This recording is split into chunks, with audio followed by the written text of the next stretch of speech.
a steering committee tasked with ensuring that the dialogue reaches every corner of society in the wards, communities, civil society, labor, business, youth, and traditional leaders.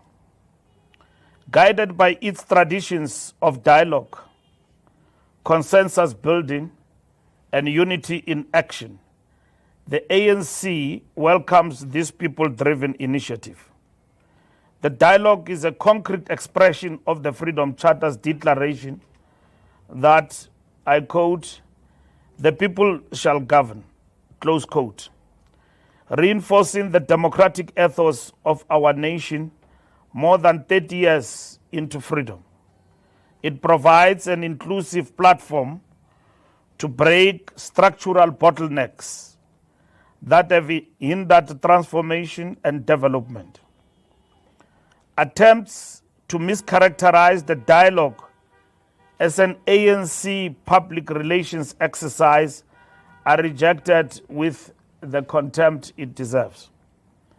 The ANC is committed to organizational renewal, societal renewal, and advancing the resolutions of the 54th and 55th National Conferences, which emphasizes the renewal of the movement and the participatory governance.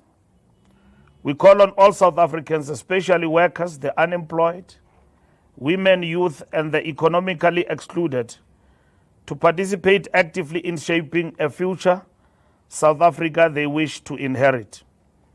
We were encouraged as participants, of which we sent 5 delegates to the convention, to see such enthusiasm and a great spirit of camaraderie among South Africans across all walks of life, political divide, and citizenry and notable personalities in our society grappling with difficult issues that face our nation, and shaping the agenda of what South Africa should be about and what we should be seized with as a nation.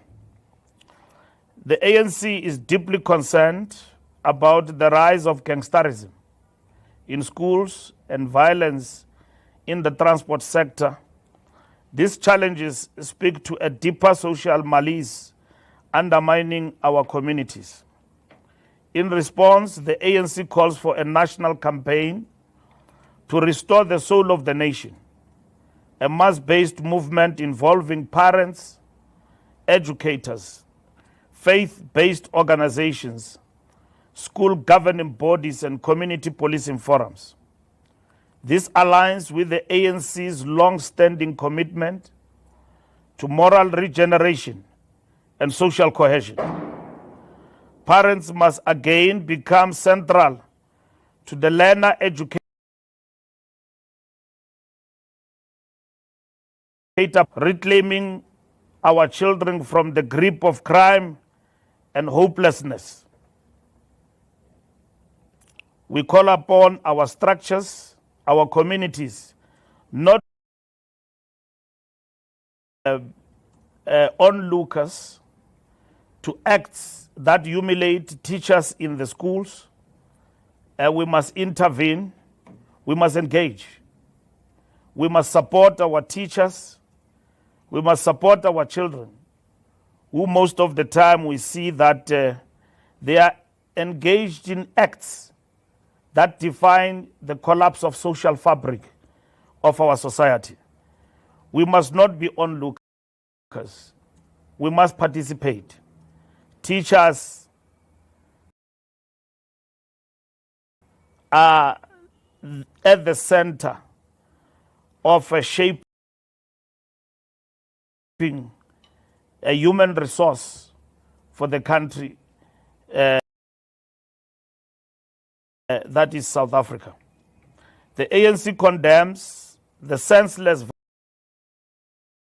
violence in the e-hailing and taxi industries, including the tragic murder of Mthokozisi Mvelase. We reaffirm the need for accelerated implementation of the National Land Transport Act to regulate the e-hailing transportation in our country. We support the modernization of public transport and the revitalization of PRASA, which we have seen may align interests to project a manufactured narrative of ANC decline. Our recent by-election victories strengthened branch activism and renewed grassroots confidence and affirmed that the ANC remains the most trusted and relevant political organization in the country. The biggest challenge we face in terms of our citizenry is a decline of participation in the democratic processes of our country. The GNU is a reflection of the democratic mandate of the 2024 elections, and it is anchored in ANC-led policies and programs, including the Presidential Employment Stimulus SRD grant, expanded school nutrition schemes, and energy reforms. The ANC remains the central and stabilizing force in the GNU. We will continue to review structural arrangements to ensure stability and sharpen the focus on service delivery. The ANC is not a spectator, it leads. We respect the will of the people, and GNU is one such defining tactical intervention that reflects the outcome of the elections in 2024. The 7th administration has continued to advance the apex priorities of growing the economy, creating jobs, fighting poverty, reducing the cost of living, and building an ethical, capable, and developmental state. Important strides have been made in implementing programs aimed at waging the war on poverty and providing meaningful relief to the daily lives of South Africans. We reiterate that local government remains a critical sphere of governance, as enshrined in the Constitution of the Republic. In this regard, the ANC welcomes the recent changes in local government leadership in some of our provinces.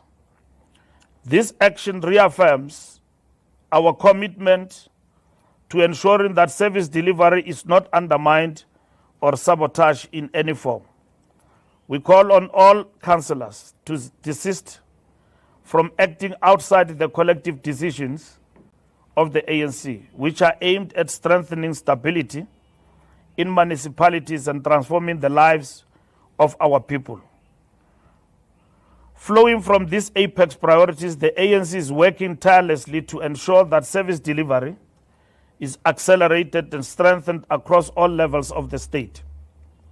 We acknowledge the progressive developments in key metros, including eThekwini, the positive offshoots in the city of Johannesburg, and the commendable work being undertaken in Tshwane. These gains demonstrate that where there is discipline, accountability, and collective leadership, our people experience real and tangible improvements in their daily lives. In preparation for the 2026 local elections, the ANC has empowered the Electoral Committee in line with the 54th and 55th conference resolutions to ensure that only ethical, capable, and people-centered cadres are nominated as candidates. The through the eye of the needle principles remain the yardstick. Leadership is not an entitlement but a revolutionary responsibility. Councillors and candidates must be visible, accountable, and rooted in their communities, leading with humility and competence. Only the Electoral Committee is mandated to communicate publicly on mandate and selection of candidates, ensuring coherence, integrity, and a revolutionary discipline. We wish to reiterate, to this extent, the ANC will convene a special National Executive Committee meeting next week to deal with matters related to local government. And that meeting will be characterized as a meeting to focus on ANC implementing intervention programs in the different municipalities throughout the country. To that extent, we will convene what we call roll call of all public representatives, post the meeting of the National Executive Committee to give marching orders on what the National Executive Committee would have adopted as a program for intervention in local municipalities. The meeting of the Special Executive Committee and the roll call will mean that the ANC will implement an action plan, consolidate its grip, and address the weaknesses that are there in local municipalities. The ANC reaffirms its commitment to the 2018 NEC Communications Protocol. The ANC speaks with one voice. The President is the policy face of the organization. The Secretary General is the chief spokesperson, and the national spokesperson is the official media line. Public contradictions, unauthorized statements, and social media misconduct are acts of defiance, not freedom, and will attract consequences. Revolutionary discipline remains the lifeblood of our unity. And some among us, when they vulgarize this line of march, they say we suppress debate in the ANC. The ANC, 113th oldest liberation movement in the continent, prides itself of values of disciplined political dissent within its ranks. The ANC prides itself of revolutionary morality. The ANC prides itself of democratic centralism. And what does that mean? It means that once the highest structures have pronounced in between conferences, which is the National Executive Committee, those decisions stand and they must be defended by all, more especially those who serve in the structures that take those decisions. And we are very much encouraged and elated by the discipline our ground forces have maintained in this regard. Not that they don't have views or divergent views, but they've understood that the center holds.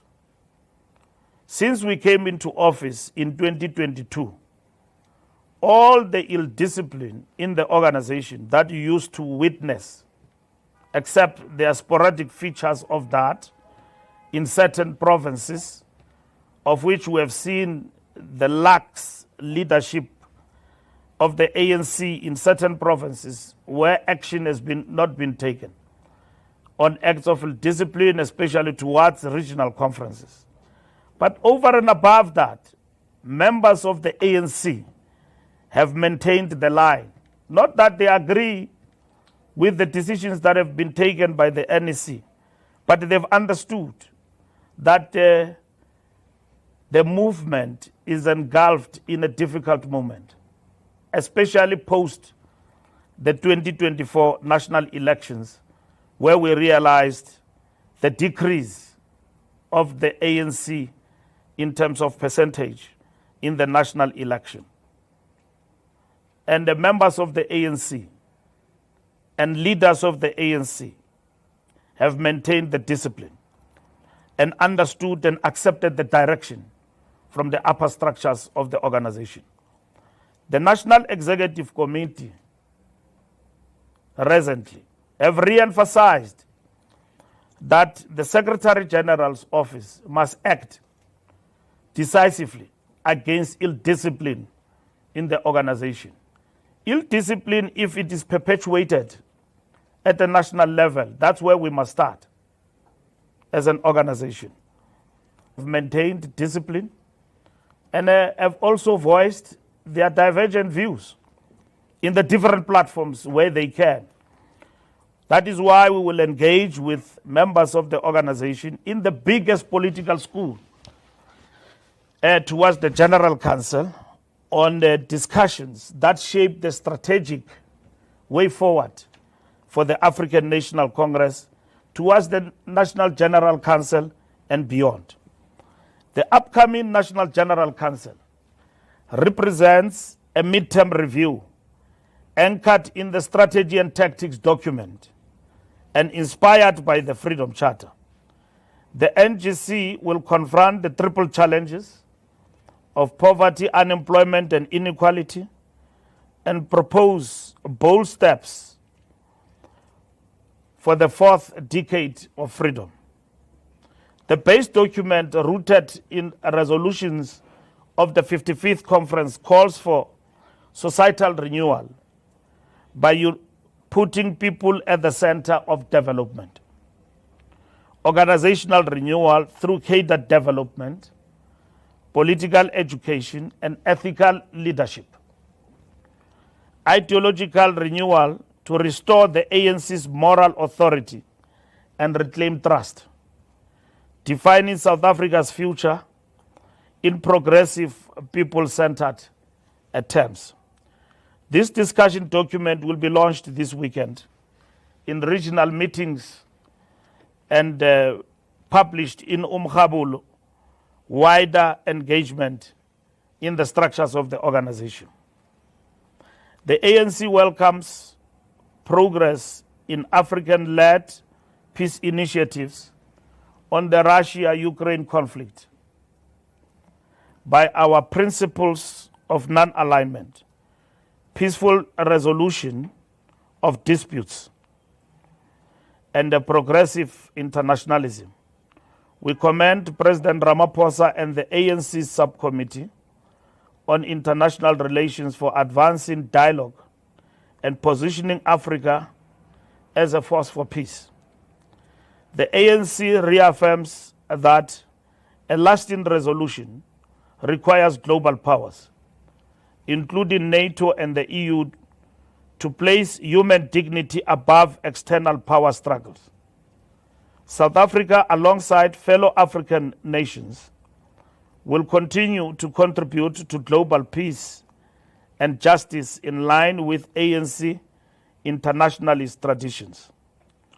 We take this moment to extend our deepest and most heartfelt condolences to the families, friends, and loved ones of all South Africans who have recently lost their lives, including Ambassador Mninwa Mahlangu, John Piper, Nomvula Rosalind Mabona, and Mama Nandi Nyembe. Their passing is a profound loss not only to their families, but also to the broader community. And we join the nation in mourning their lives while honoring the legacies they leave behind. Thank you.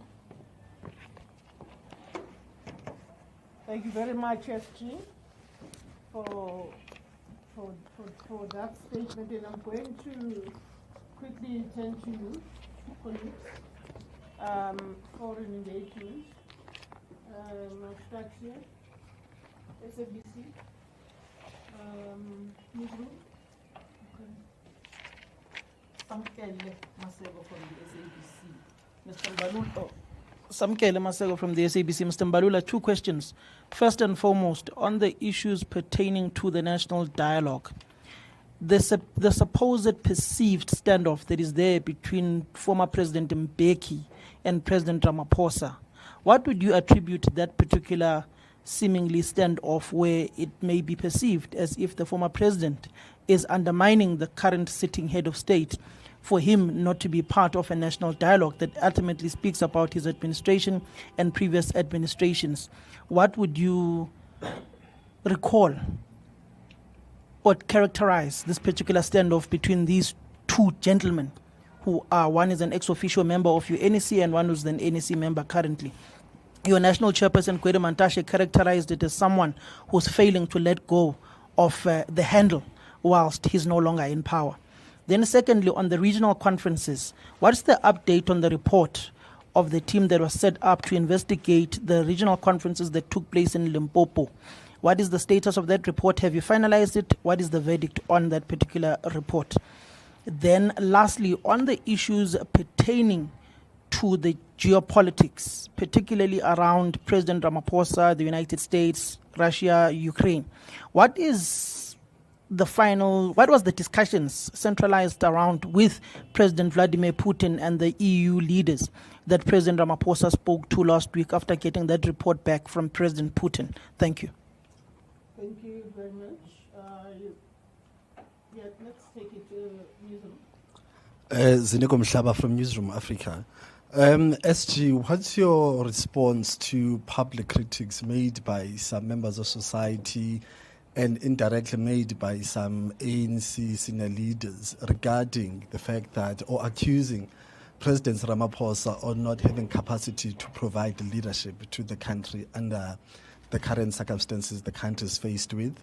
And secondly, we've had some leaders of the ANC making public statements, describing a very bad picture of the ANC, saying that it's in a dire state. And I want to know, are there any steps which have been taken against the likes of Senzo Mchunu, Naledi Pando, internally within the organization? Thank you very much. Thank you. I will then go to UFN.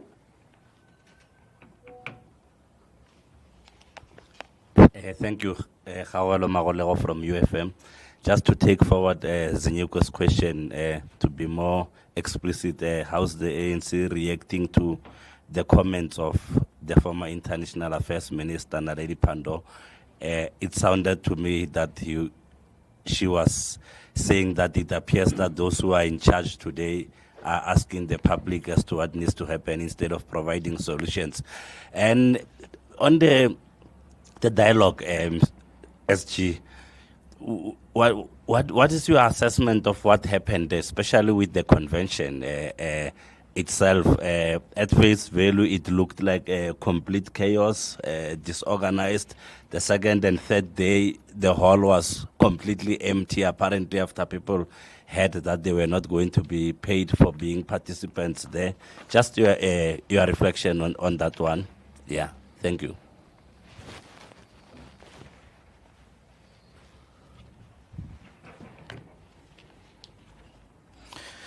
Thank you very much, Secretary General.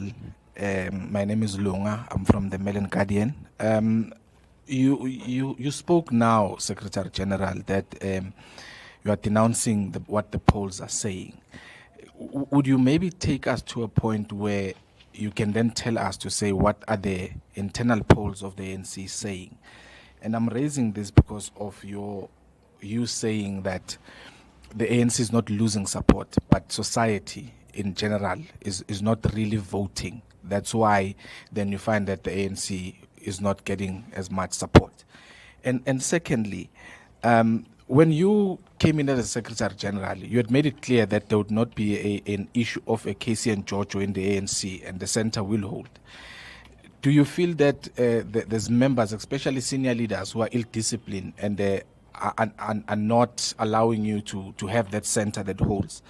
And the other one would be, I don't know if this has gotten to you, Secretary General, but what I understand is that the EFF and PA are at a standoff for the MMC for transport position in Johannesburg, and both of them are saying they will walk away if the ANC does not give them that position. Are you aware of this, and how much of a threat is it to the government in in here in Johannesburg. And lastly, the issue of, I think Samkelo raised it, of Limpopo. What I've heard, or the letter that I saw, that there would not be any conferences that would convene without them getting a go-ahead from you. So what I want to know, with the 3 that have taken place, especially the Polokwane one, I think Vembe, I'm not sure, not sure the other one, the third one, which have all of them have disputes. How far is that report to say, do you allow members to go and challenge it in court, or are you going to then say, okay, let's have a rerun of that conference? Thank you. Thank you very much. Will I take you to? Yeah. Not to, I'll take you back to, with your, sorry, SG, UFM again, a follow-up question. Yeah, I just left out the question. An update on the intention to reset the GNU button. Which parties have you met with in that regard?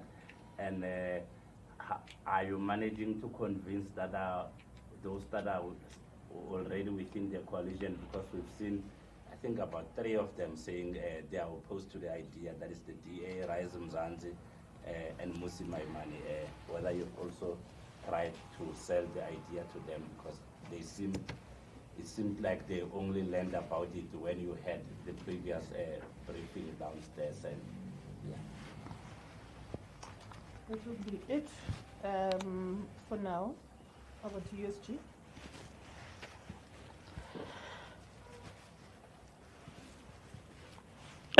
No, thank you very much for the questions. SABC National Dialogue and the standoff between President Mbeki and President Ramaphosa, and the remarks that were made. First, as the ANC, we don't understand, we have not understood the withdrawal from the convention of the foundations as a standoff between the former president and the current president. There are issues that have been raised by the foundations that that did not participate in the convention, and we believe that those issues are being attended to, and they must be engaged. President Mbeki is among the architects of the idea of the dialogue long before the elections and after. And he sits in our NEC, and he have made his views very clear in relation to how we must, as an ANC, first and foremost, characterize and define our relationship with the dialogue. And fundamental to that, which we agree with him, is that this dialogue is a dialogue of South Africa and led by the citizenry, and it's not ANC-led or any political party for that matter.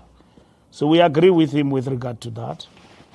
And if there are issues of misunderstanding in the convening, we believe that those issues can be resolved. And we are encouraged by the developments that the EPG, Eminent Persons Group, has been engaging. And it looks like they will find each other. And we welcome that. As much as critics of the dialogue saw that as a spin-off, the non-participation of the foundations, we viewed that as an important step in relation to engaging in robust discussion and shaping up a dialogue that will benefit all. And those matters are being attended to. So every time President Mbeki has got a different view or raises his views about the discourse, we should understand them as views in the discourse which are constructive.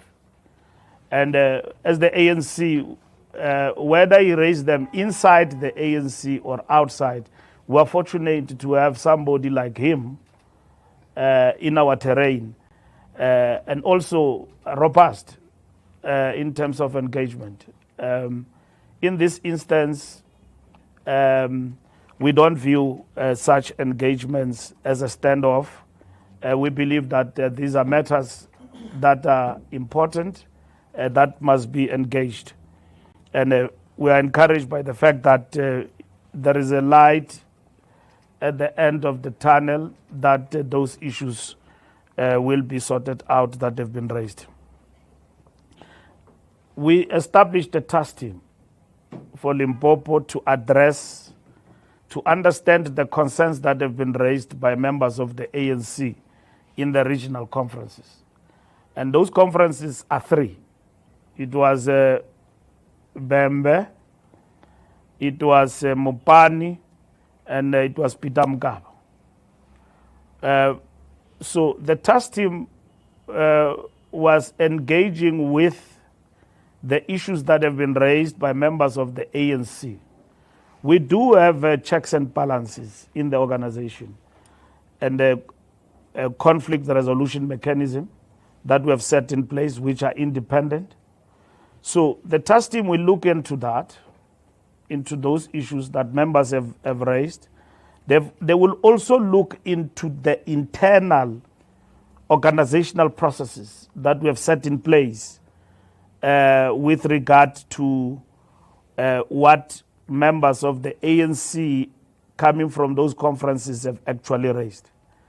But the conflict mechanism that is there, PDRC, NDRC, and DRCA have kicked in, have done their job, conferences have taken place. And the task team will look into what members have raised post the conference. But the conferences have set and have taken place and under review. Unless the task team in its report says that there are fundamental issues and errors that require rerun. When we established the task team, we made it very clear that we are attending to the concerns that members have raised, and the task team will come back with the report. The task team have finalized its job, and it has presented, they will present their report to the Secretary General, of which the SG will present the report to the officials and the NWC.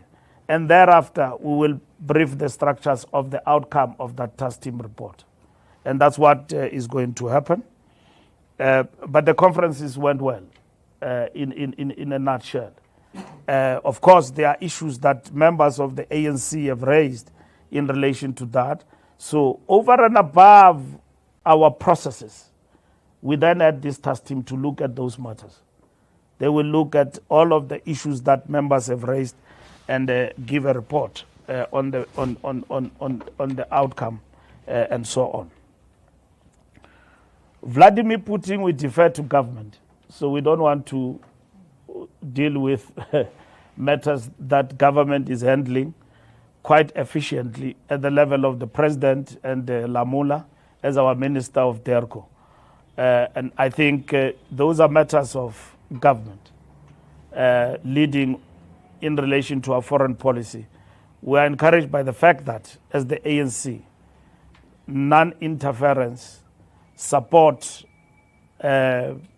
peaceful coexistence among nations, which is the policy that our government is actually advancing in terms of engaging with this situation.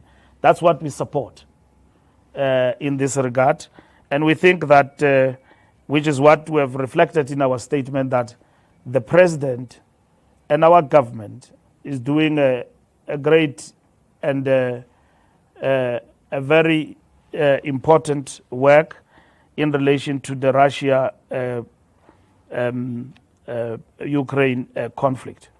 So as for what Vladimir Putin, President Putin, is saying in terms of his engagement with EU leaders and President Ramaphosa, I think Vincent Magwanya and government can respond to that. I'm not their spokesperson. I can only relate to the matter if ever it veers from our beliefs as the ANC in relation to matters of international relations. Newsroom, Ramaphosa failing to provide leadership. You must always analyze the quarters of people who say the president is failing to provide leadership. First and immediate will be our strategic opponents. Now, when you are an opponent, it's very easy to criticize. Your role is opposition. You are not in the inside where things are happening. It's understandable. It's most welcome. And then secondly, you've got the national debate and the national discourse, plurality of ideas. Our society is robust in its very nature in terms of ideas and thinking. And so the attitude of us in relation to society broadly will be what is constructive that need to be observed, that comes from this plurality of ideas, divergent views about this criticism.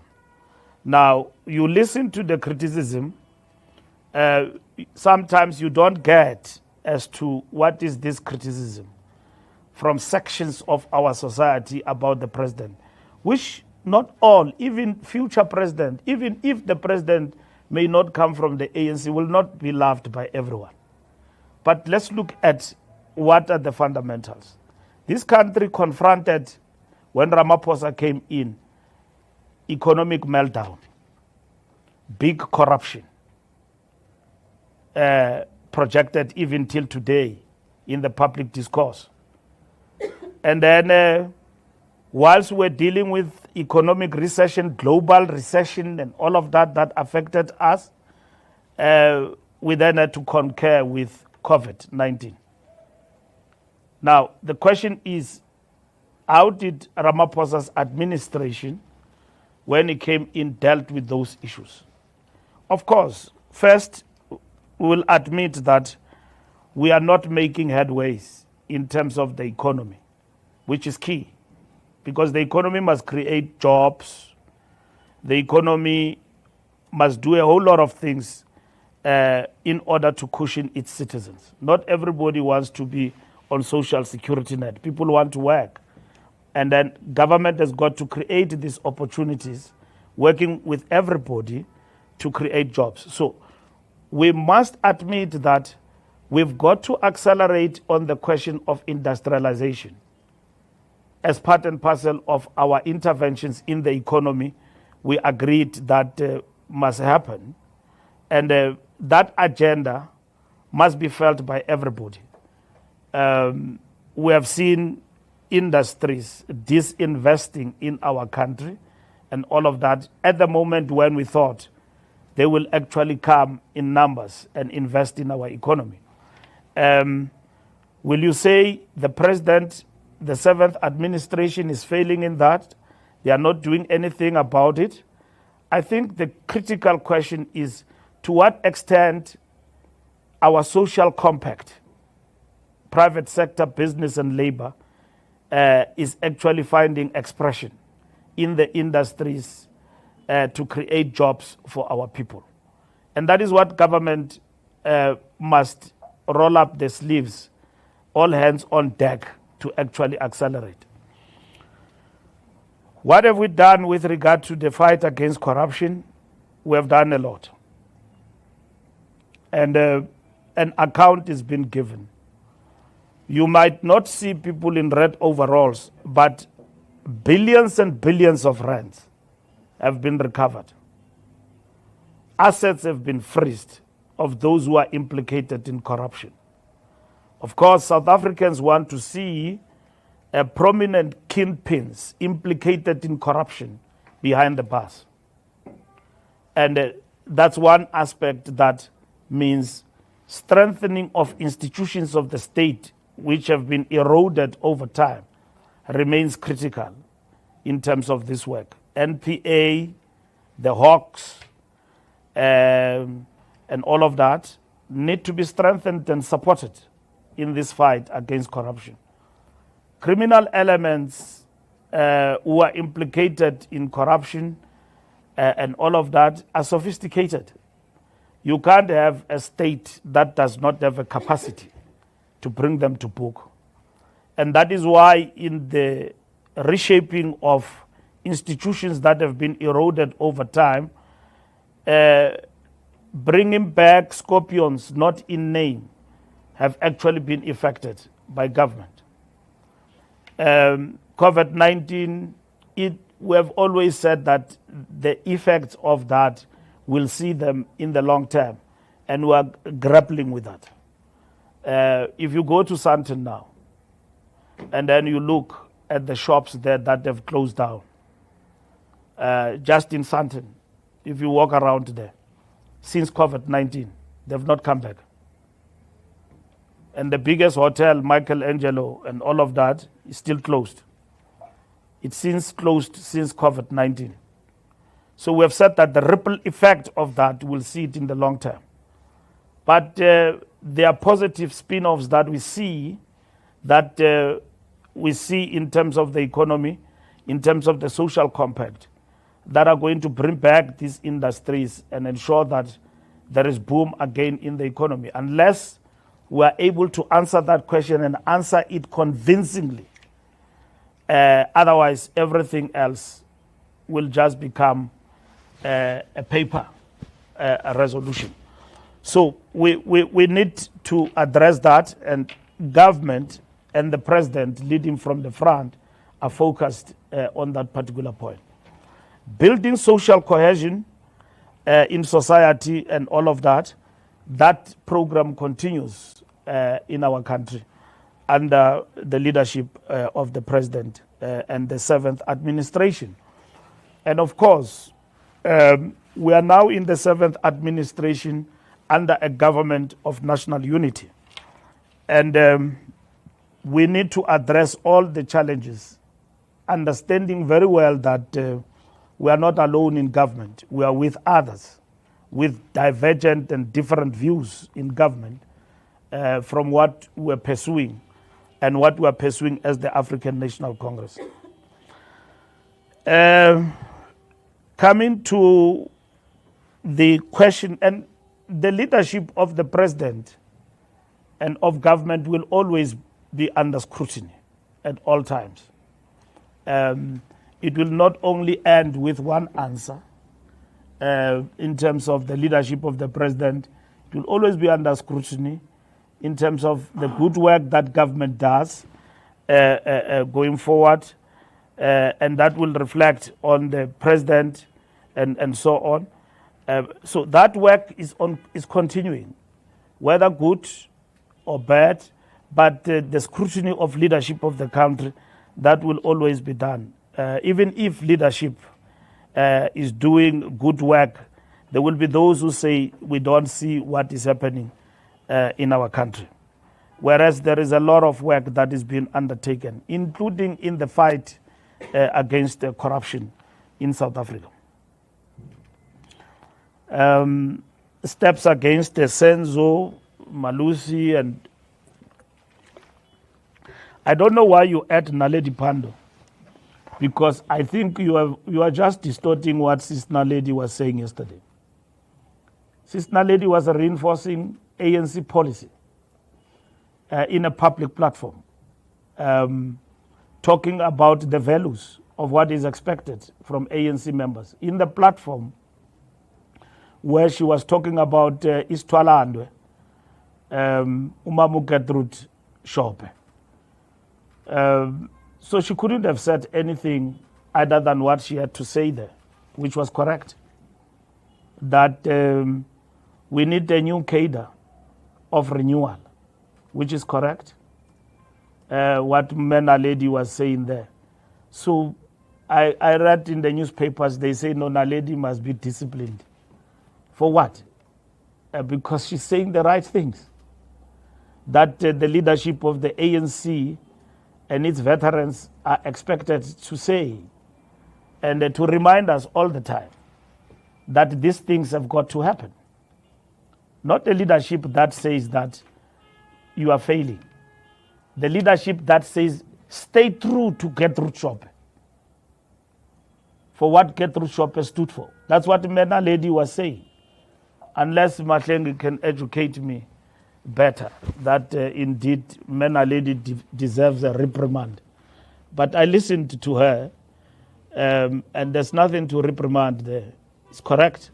It's what the ANC stand for, is what the ANC must do. Now, all other leaders of the ANC must reinforce the message of the ANC. And members of the ANC and leaders must speak to enhance the good standing of the ANC. Let's start with Naledi Pandor. Gertrude Shope, celebration, 100 years of Mam Kate, our stalwart, is Twaland. Great remembrance. Women of the ANC and society are there. What are you going to say there?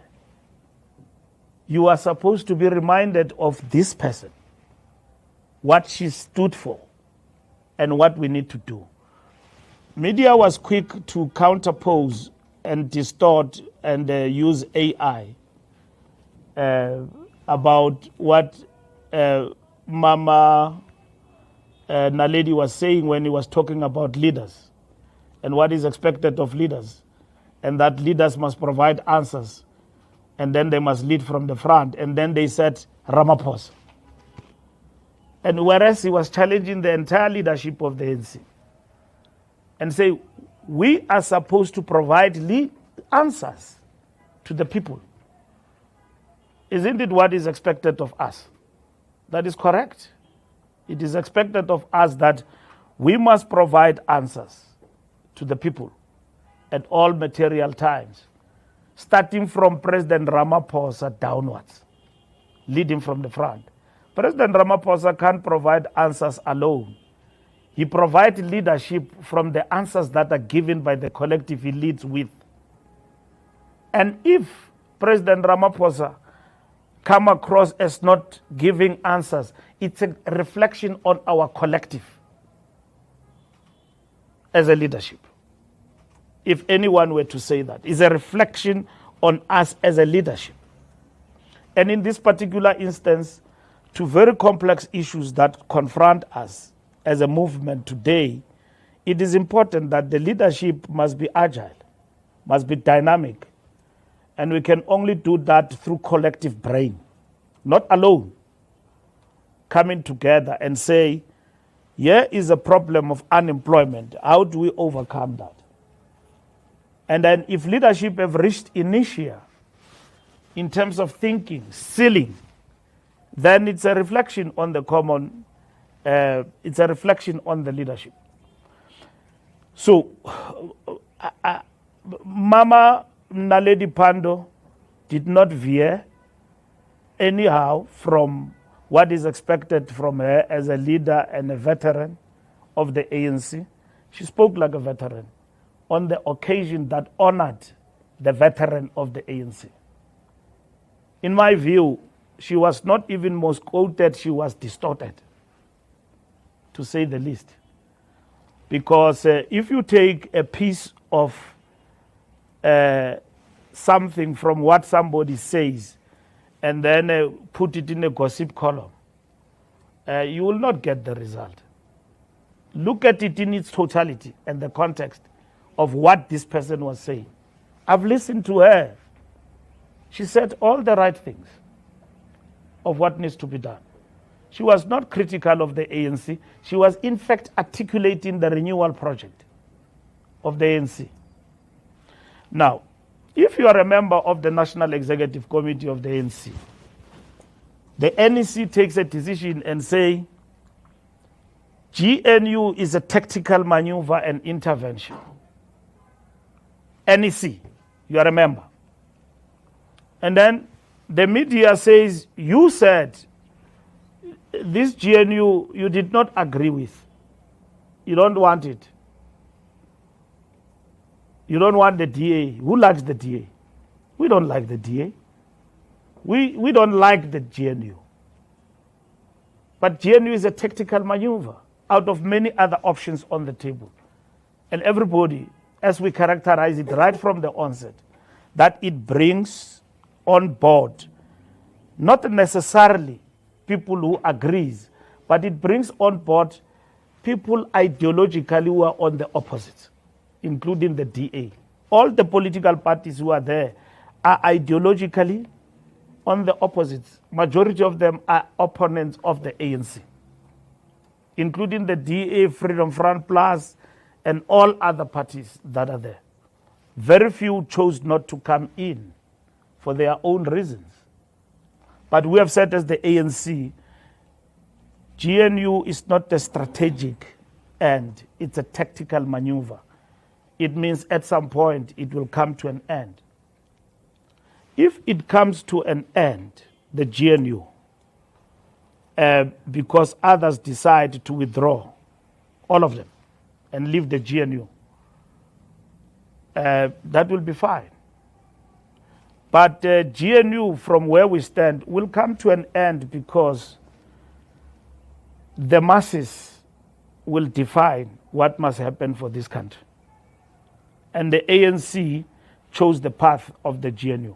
Now, that is a decision of the National Executive Committee of the ANC, that all members of the NEC are bound by it, and members of the ANC are bound by it, even those who don't agree with it. Like I explained to you earlier on, that we had many options on the table in terms of government of national unity. We had minority government, we had an option of an election. We had co-governance between two political parties and all of that. But we chose GNU for everybody to come and participate. So in this particular instance, it is a position of the ANC, unless it is reviewed by the National Executive Committee of the African National Congress. We don't have dissent in the organization around that. We do. There are members of the ANC who said, no, we don't understand. That's why, as the national leadership, we went to the ground and explained to members of the ANC why we took that decision as the African National Congress. In the moment that we are in as an organization.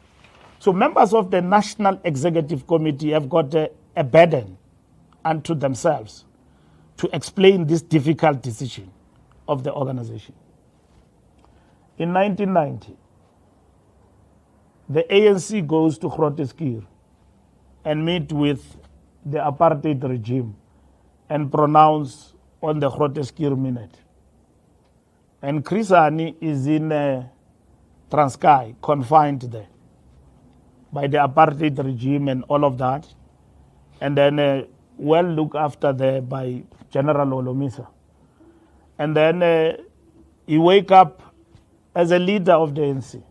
Here is Mandela and the rest of the leadership with de Klerk and so on. Chris Hani says, when he speaks to us, that when he saw that, he was aggrieved. He started to remember many comrades who perished in the camps and died as members of Umkhonto we Sizwe. And here the ANC comes and announces that the armed struggle is suspended.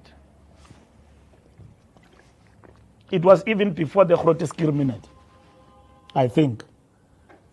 And then here the ANC leadership announces that the armed struggle is suspended. But Chris Hani says, as a disciplined member of the ANC,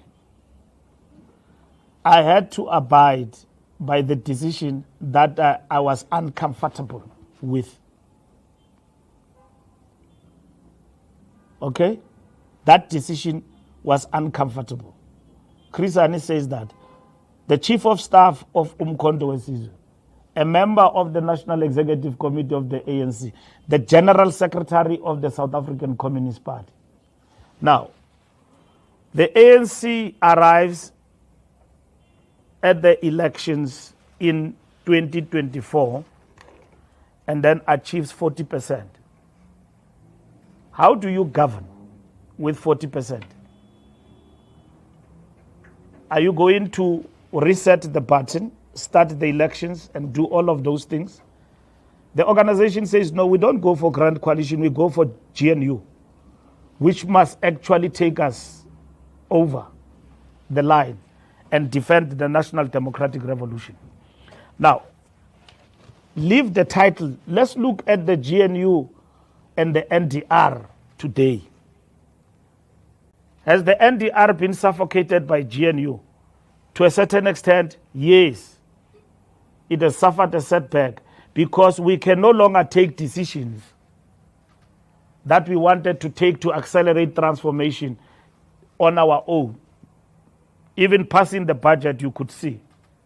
Whether you like it or not, you can't pass it on your own. It has to happen with others, the greater participation of others. But the ANC has been able to do things that affirm the National Democratic Revolution.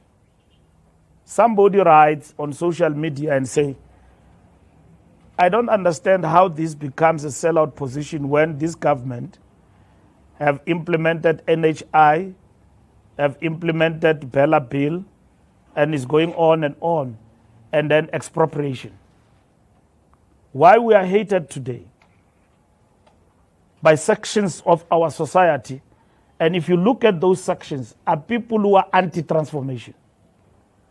And under the government of national unity, the ANC with its 40% have held on to the acceleration of transformation, which we call the National Democratic Revolution in South Africa. So where is the sellout position there? Let's not debate what is black or white in the GNU in terms of what is the DA and everybody else. Let's debate where are we failing to advance the NDR. Of course, we've got constraints, and we must fight back from this 40% going forward. So I'm saying to you, there's no discipline. There's nobody who's been disciplined. People have been reminded and have been reprimanded. There's no discipline. If we take a person to a discipline, is when we take somebody and then charge that somebody. The National Executive Committee have said that those who cross the line undermine the cohesion of our organization, deliberately so. We must quickly confront them by all means. We must draw the line, and that's what we have done. And that's why we have reminded NEC members that you are going astray. They are not being disciplined. But should you continue, we've got no option. We'll have to take you to the DC. That does not mean that people cannot go to your podcast, cannot go anywhere and be interviewed and all of that, but stay online in terms of the decisions of the organization. You cannot become an independent member of the NEC or an independent member of the National Executive Committee. And I wish to make it very clear that if NEC members, who some of them are notable figures in society, they are great political influencers that you as the media tap on their knowledge from time to time and wish to engage with them, which we appreciate as the ANC. Nobody's debarred from engaging. But when they do that, they must bear the responsibility that they've accepted in a conference of the ANC to become leaders. And leadership comes with responsibility. You are not independent when you are a leader. You've got to lead from the front. You've got to explain the most difficult positions of the ANC. You don't become a populist. I saw one thing today where there was a fake about Makura. That Makura said this. It's fake news. And then Makura was able to articulate that, no, it's fake news. And then we're able to check even with Citizen. There is no such. Citizen said, no, we never published such a thing about Makura. And then we put a sticker of fake news. And Makura himself did that. Now, if I am Mbalula, I go to Lunga. He interviews me at Mail and Guardian and distort me. Like somebody distorted me and said that I said ANC will be 30%. The onus is on me. The onus is on me and the publication to clarify that I was distorted. I went to a publication here, TV, and then after I've left, they said I attacked General Mkhwanazi. And then somebody on Twitter insulted me based on that. And then I clarified that I didn't. I said what Mkhwanazi is raising borders on lawlessness for the country and a banana republic, and it must be investigated. Not Mkhwanazi. Maybe English, we don't understand it properly, all of us. But that's what I said. I said that the things that he's talking about suggest lawlessness and borders on us being a banana republic, and that must be investigated. And then somebody said Mbalula is attacking Mkhwanazi. He says that Mkhwanazi, Mkhwanazi is promoting banana republic and everything. And that was clarified. I was interviewed, not Mahlenge, me. I've got a responsibility with the publication to clarify that matter. So I cannot clarify matters of NEC members and their statements in secret. They must, if you are misquoted by a newspaper, write a statement and say, Lunga, SAPC, you misquoted me. And that is why I am defending Naledi Pandor here today, because she said all the right things on behalf of the ANC. As a veteran, I'm very proud about what she said. That's what all leaders and veterans of the ANC must continue to say, especially on platforms like those. If you tell us as a movement, for instance, which you are on the platform of Mama Katie, you've got to say the truth and constructively. And that is what it is. And that is the renewal program of the African National Congress. But you can't be an independent member of the National Executive Committee. And members of the NEC said, we must deal with that particular matter. UFM, I've clarified the issue of Naledi Pandor. Reset on the GNU button. We are going to reset the GNU button. We are mandated by the NEC to do that. We are going to engage with our partners in the GNU about resetting the button. We said we are going to do that post budget. We have not done that. We are going to engage on that. We've got to revisit the statement of intent and a whole lot of other issues.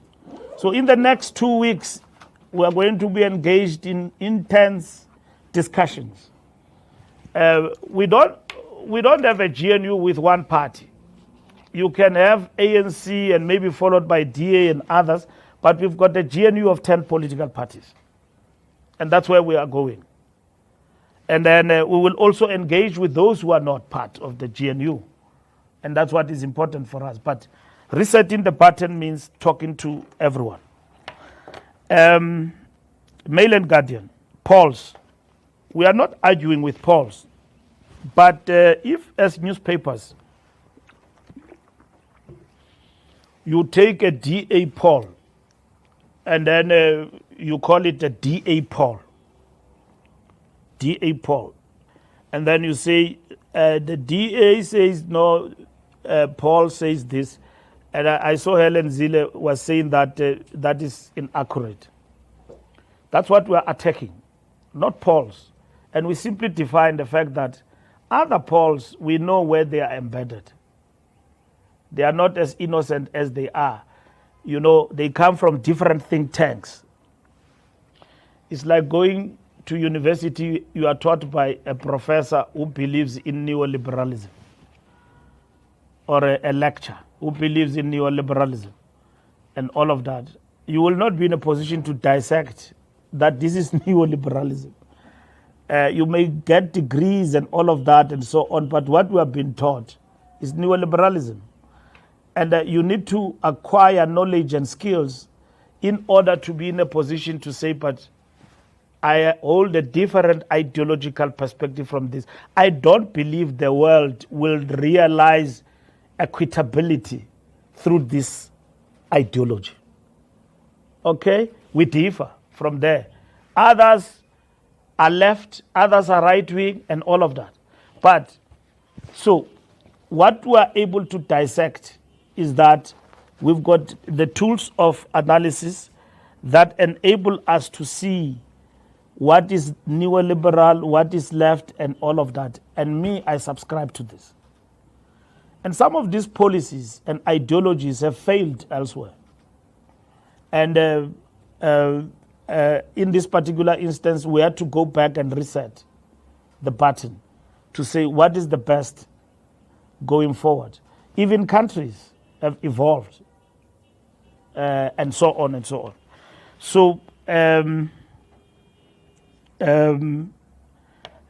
we need to understand that polls, Lunga, are not as innocent as they come. But as the ANC, we reiterate the fact that we don't argue with polls. And what we are challenging is the DA poll that seeks to affirm themselves and promoted by the media as holier than thou. It's quite interesting that you wake up on a Sunday, a DA poll is in the front page of a newspaper, and then it says that the ANC will get 30%, and it comes from a particular stable. Isn't that interesting? At least try to be clever. Don't be so blunt. You know, a reputable newspaper promoting a political party poll and say to society, ANC will get 30%. What's that? Where is your non-partisanship? Anisakwazi nozibamba. Siyayazi anisifuni. You want us to go down. But the fact of the matter is that you are now becoming blunt and you are frustrated, actually, that this ANC is still around. Okay? We will fight for our position. It's not a given that the ANC will stay at 40%, it will not go down, or and all of that. We know as the ANC, it's not a given. We've got to work for our people and harder. And that is why we are even hard on ourselves, even about our own behavior. By our cadres who are going wayward, we are harder because we've got to come back. And that's why when others want to entertain things like leadership issues, we are harder on them, even on ourselves, because we know that we have been lured into a route that will actually put us on another level, not to focus on what we are facing with. There are people who don't see that the ANC is in a difficult moment, including some of, and others are doing it deliberately. They are right inside the ANC, and they are doing it deliberately, and we are not going to allow that, at least as this leadership. So a newspaper says a political party will get 30%, and then it's not Ipsos, it's not SRF, it's not any of the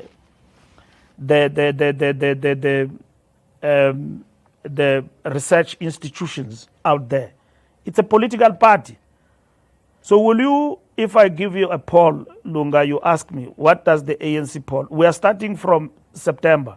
We'll be polling. Will you take my polling and put it on the front page of Mail and Guardian and say the DA is polling at 10%? Is going down, so says the ANC polling. You wouldn't do that. You are not going to do it. So all what you are doing in simpler terms, you are promoting DA and then using your newspapers. Because ideologically, in your newsrooms, you have already taken a stand as to where do you stand. And that's why anikwazi nokuzibamba senizikhupha nje lezi zinto manje in your name, and then it's just I won't mention newspaper's name.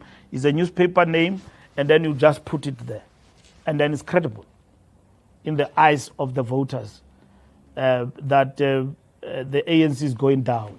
So says who? DA polling. It's not only unfair, but it's incorrect for the media to be partisan like that. So we don't argue with institutions of research. We don't. We were told by Ipsos that we are going to lose metros. And then we kept on saying that, no, they are telling a lie. And indeed, we lost metros. So we are not in the business of arguing with research. We analyze research ourselves, actually weekly. This Monday, every time we meet, we look at the research and the polling across and all of that. We've got no gripe with research. We look at it, and then we look at it against our own research. And that is why we are able to do certain things, because the research of the ANC tell us a particular story, and that is it. All what we are raising here is the fact that let us not shape the narrative unless you have surrendered your independence to become partisan and become mouthpiece of certain political parties, unless you have surrendered. But from where we are still dealing with an independent press. That's what we are talking about, Lunga. Discipline. Look, the ANC discipline is owned by its own by ANC members. We enforce it, but it's owned by its own members. And members of the ANC have conducted themselves very well, as opposed to where we were some time back. Even though some may have issues with conferences and all of that, they've held back. They've acted with restraint and believed in leadership when it engages with them. Because the public image of the ANC has been affected by internal squabbles of the ANC.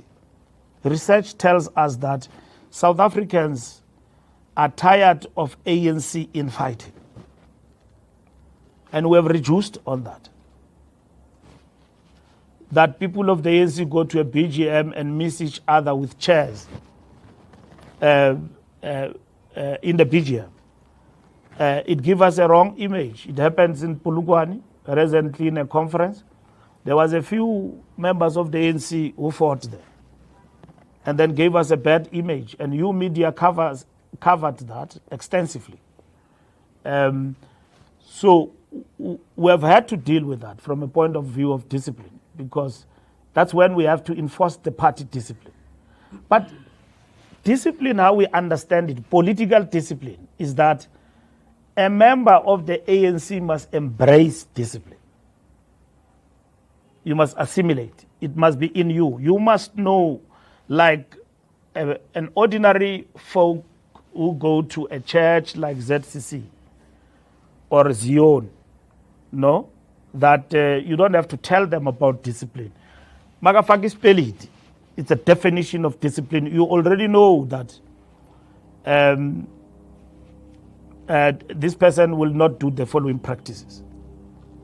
The same as in the party like ours, the ANC.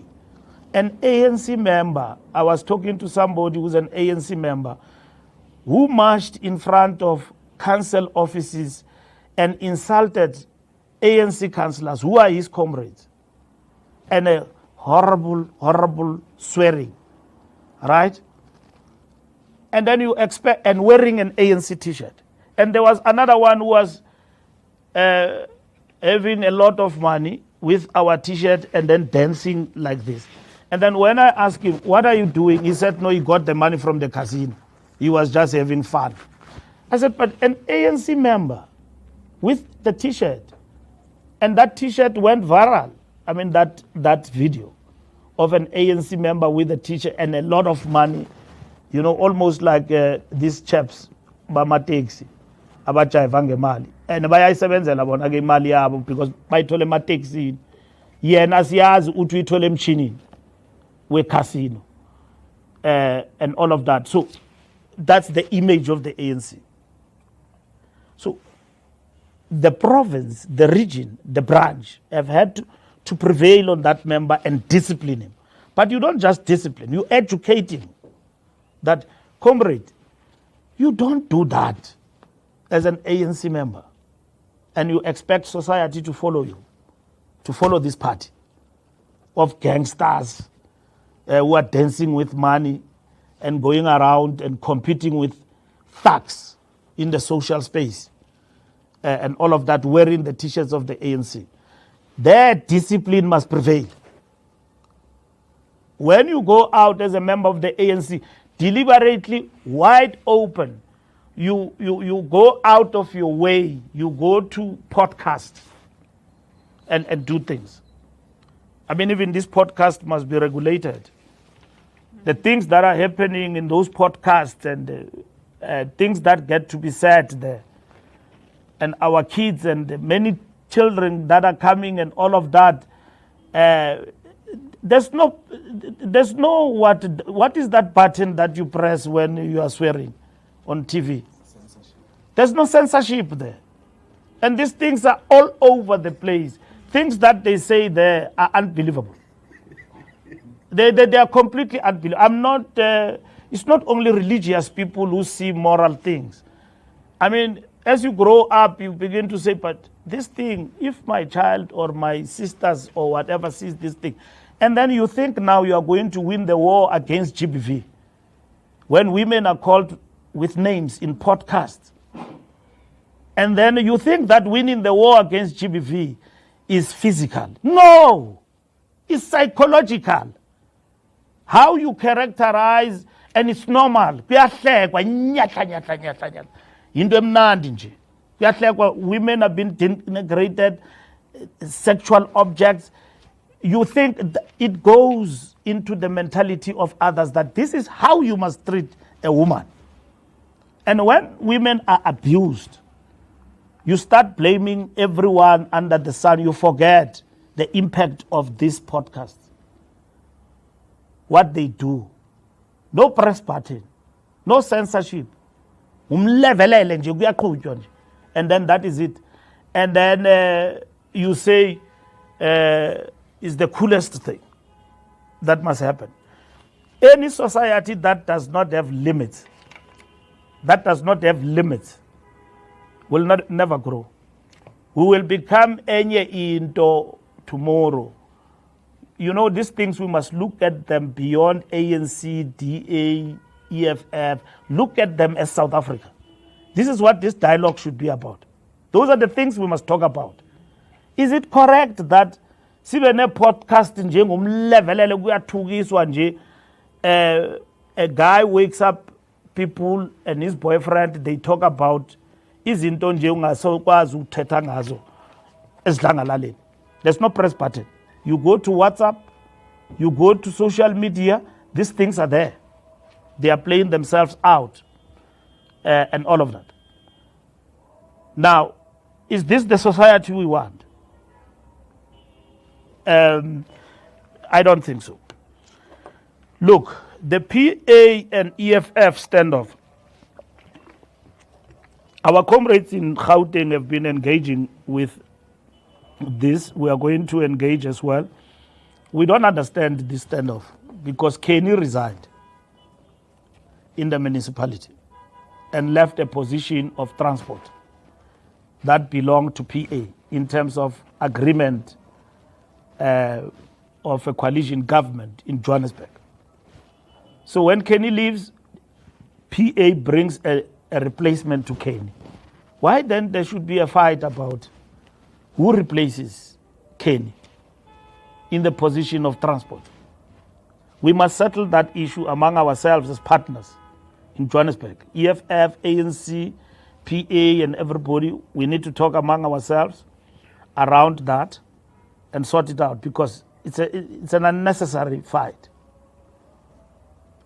If somebody lives in a government where you have agreed that we're going to form a coalition among ourselves, and a certain minister leaves and all of that, the agreement is between the mayor and the coalition partners that we will replace you with this person, because the resignation of Kenny as PA leader in Johannesburg was voluntarily. So PA will bring their person, and they will expect that the person they bring in will continue that portfolio. So this is not a winner takes all, it's a coalition government. So we must respect each other, especially as coalition partners. So that standoff is not understandable from far, but comrades have been engaging about that, Hope Papo and all of them. I've answered the Limpopo conference. I can see you are very interested in that conference and those conferences, but I've answered that question. Yes. Very interesting. Yeah. Thank you very much, members of the media. Thank you. SG, we are attending the discussion. One-on-ones are available. I don't like when you walk out in my press conference. And I'm going to reveal what I had outside